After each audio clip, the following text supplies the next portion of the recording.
সামান্য একটু মুরগির মাংস দিয়ে এতগুলো রেসিপি হয়ে যায় এবং অনেকগুলো মানুষ খেতে পারে। আর এত মজার এই রেসিপিটা পোলাও, ভাত, খিচুড়ি সব কিছুর সাথে খাওয়া যায়, এত মজার। আর ঝটপট কিন্তু এটা তৈরি করে ফেলতে পারেন।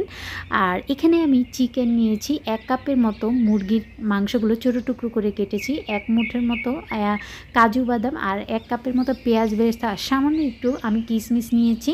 তারপর হাফ কাপের মতো দুধ দিয়ে খুব ভালোভাবে একটা পেস্ট করে নেব। আর স্পেশালি এই পেস্ট দিয়ে আজকে আমি রান্না করব আমার এই স্পেশাল চিকেনের রেসিপিটা।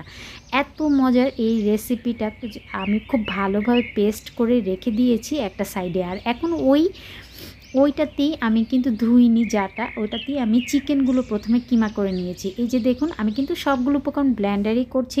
আমি প্রথমেই চিকেনটা কিমা করে নিয়েছি। এখন চিকেনটা একটা সাইডে রেখে 2 পিস পাউরুটি এইভাবে আমি পরে আরও 1 পিস পাউরুটি দিয়েছি। আমার টোটাল 3 পিস পাউরুটি লেগেছে। পাউরুটিটাও আমি এভাবে ব্লেন্ডারে গুঁড়ো করে নিয়েছি। আপনাদের যদি পাউরুটি গুঁড়া করা থাকে তাহলে কিন্তু গুঁড়া করার প্রয়োজন নেই। এখন আমি পাউরুটির গুঁড়াটা চিকেনের সাথে দিয়ে দিচ্ছি, আর কিছু পুদিনা পাতা দিয়ে দিচ্ছি। আর পুদিনা পাতা দিলে খুব সুন্দর একটা ফ্লেভার হয়। আমার কাছে ধনে পাতা ছিল না, তাই আমি দেইনি। আপনাদের কাছে থাকলে দিয়ে দেবেন। 1 চা চামচ করে জিরা গুঁড়া, গরম মশলার গুঁড়া, ধনে গুঁড়া, মরিচ গুঁড়া, আর নিয়েছি আমি সামান্য একটু হাফ চা চামচ গোলমরিচের গুঁড়ো, আর হাফ চা চামচ করে আদা রসুন বাটা। সবগুলো উপকরণ খুব ভালোভাবে মেখে নিব।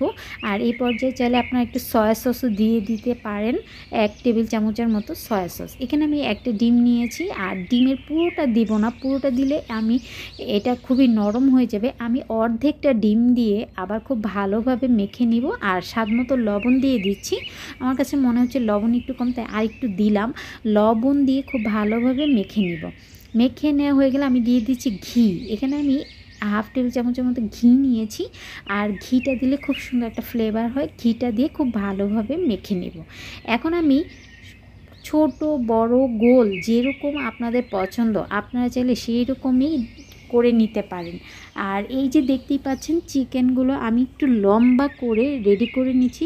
সবগুলো কোফতা আমি কিন্তু একটু গোল করে তারপর লম্বা করে নিচ্ছি। আমার কাছে লম্বাটা দেখতেই ভালো লাগে, তো আপনারা চাইলে কিন্তু গোল করেও নিতে পারেন। এই যে সবগুলো কোফতা আমি একটু লম্বা করে এইভাবে করে নিচ্ছি। আর অবশ্যই হাতে একটু তেল মেখে নেবেন, তাহলে এটা আর হাতে লেগে যাবে না। সবগুলো কোফতা কিন্তু আমার রেডি। এখন আমি কোফতাগুলো ভাজবো। ভাজার জন্য খুব বেশি তেল লাগে না, সামান্য একটু তেল দিয়ে একে একে কোফতাগুলো দিয়ে দিচ্ছি। যখন এক পাশ হয়ে যাবে অপর পাশটা উল্টে দিব। আর অনেকেই বলেন যে কোফতা নাকি ভিতরে সিদ্ধ হয় না, পারফেক্টভাবে রান্না করলে একদম ভিতরটা কিন্তু একদম পারফেক্টভাবে সিদ্ধ হবে। যখন এক পাশ হয়ে যাবে অপর পাশটা উল্টে খুব সুন্দর কালার আসা পর্যন্ত আমি এটা ভেজে নিব। এই যে দেখুন ভেজে নিয়ে শেষ। এখন আমি কোফতাগুলো তুলে নিচ্ছি। তো আপনি দেখি বুঝতে পারছেন যে আমি কোফতাগুলো একটু ডিপ করে ভেজে নিয়েছি। এখন কোফতাগুলো তুলে ওই একই প্যানে আমি এখন রান্না করব। এই জন্য আমি হাফ কাপের মতো পেঁয়াজ কুচি দিয়ে দিচ্ছি। পেঁয়াজটা নেড়ে চেড়ে নরম হলে আমি এখানে 4টা এলাচ, 1 টুকরো দারুচিনি, একটা তেজপাতা মাঝে বরাবর চিড়ে দিয়ে দিয়েছি। গরম মশলা খুব সুন্দর একটা ফ্লেভার বের হবে। আর পেঁয়াজটা পুরো বেরেস্তা হয়ে গেলে এখানে আমি যে স্পেশাল যে পেস্ট বাদাম আর পেঁয়াজ বেরেস্তার পেস্ট করে রেখেছিলাম সেটা দিয়ে দিচ্ছি।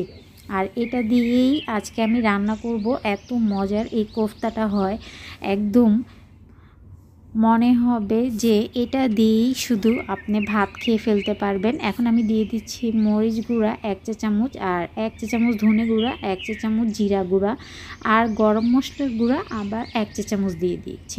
এখন সবগুলো উপকরণ খুব ভালোভাবে আমি মিক্স করে নিব। স্বাদ মতো লবণ দিয়ে দিব। লবণ দিয়ে এটা খুব কষাতে হবে ভালোভাবে। আর দেখতেই পাচ্ছেন তেলটা কিন্তু উপরে ভেসে উঠেছে, মানে আমার মশলাটা কষানো শেষ হলো। ভেজে রাখা কোফতাগুলো দিয়ে নেড়ে চেড়ে 1 মিনিটের মতো এই মশলার সাথে কষাবো। 1 মিনিট পরে আমি পানি দিব। পানি দিয়ে তারপর আমি এটা সিদ্ধ করব। পানি না দিলে কোফতাটা ভিতরে কাঁচা থেকে যাবে, তাই পানি দিয়ে ঢেকে মিডিয়াম আঁচে আমি এটা সিদ্ধ করে নিব খুব ভালোভাবে। এটাও সিদ্ধ হতে থাকবে। আর এই পর্যায়ে কিন্তু একটু নেড়ে চেড়ে দিবেন, কারণ যেহেতু বাদাম কিন্তু খুব সহজেই লেগে যায়। অসম্ভব মজার এই কোফতাটা। আর অবশ্যই আমি দেখাবো এর ভিতরটা কেমন হলো, কারণ ভিতরটা একদম পারফেক্টভাবে সিদ্ধ হয়েছে। আশা করি আজকে এই রেসিপি আপনাদের কাছে খুবই ভালো লেগেছে। ভালো লেগে থাকলে অবশ্যই আপনাদের ফ্রেন্ডস এবং ফ্যামিলির সাথে শেয়ার করবেন। নতুন ভিডিও দেখার জন্য আমার পাশেই থাকবেন। আসসালামু আলাইকুম, আল্লাহ হাফেজ।